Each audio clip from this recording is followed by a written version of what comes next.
ఇప్పుడైతే early morning 5:30 అయితే అయిందనమాట. లేచి కిడ్స్ వచ్చేలోపు పనులు అయితే అన్నీ చేసుకుందామని చెప్పి నేనైతే చేసుకుంటున్నాను. ఈలోపు చిన్న పని అయితే ఉంది, ఇంకా పని మీద అయితే బయటకు వెళ్ళొచ్చేసేయాలి పిల్లలు వచ్చేలోపే. సో దానికోసం అయితే రెడీ అవుతూ మీతో పర్సనల్ బ్లాగ్లో చేసుకుందామని. సో ఫైనల్గా బయటకైతే స్టార్ట్ అయ్యి వెళ్తున్నాను అనమాట. చిన్నవి తెచ్చుకోవాల్సిన అయితే పని ఉంది. సో 9కి కిడ్స్ వస్తారు కాబట్టి 9 బిలో అవన్నీ తెచ్చేసుకుందామని అయితే స్టార్ట్ అయ్యి వెళ్ళి ఆ టైంకి అయితే రీచ్ అయిపోయాను. ఫైనల్గా మా బుడ్డోళ్ళు అయితే వచ్చేసి ఆడుకుంటూ ఉన్నారనమాట. 1 ఇయర్ 2 ఇయర్ 3 ఇయర్స్ వాళ్ళంటే ఏముంటుంది చెప్పడానికి, ఆడుకోవడానికి.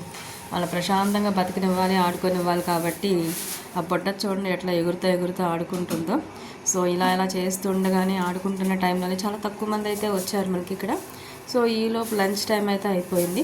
ఇంకా వాళ్ళకు డిసిప్లిన్ అలవాటు చేయాలి కాబట్టి నేనైతే ఇంకా పసిపిల్లలు అయితే తినిపిస్తాను తప్ప మిగిలిన వాళ్ళందరికీ కూడా కూర్చోబెట్టి స్టోరీస్ చెప్తూ ఏదో ఒకటి చెప్తూ ఇంకా అలానే వాళ్ళకైతే ఫుడ్ తినిపిస్తా. ఇంట్లో అయితే ఫోన్కి ఎడిట్ అయిపోయారు మేడం అని అయితే చాలామంది చెప్తూ ఉంటుంటారు. సో నేనైతే ఆ కాన్సెప్ట్ అయితే పెట్టుకుని బయట అందరినీ చూపించి లేకపోతే మాటలు చెప్తూ స్టోరీస్ చెప్తూ అలా చెప్తూనే వాళ్ళని తినిపించడానికి అయితే ఇష్టపడుతూ ఉంటాను. సో ఇదైతే మీతో ఈరోజు పర్సనల్ బ్లాగ్ అయితే షేర్ చేసుకుంటున్నాను. Please watch.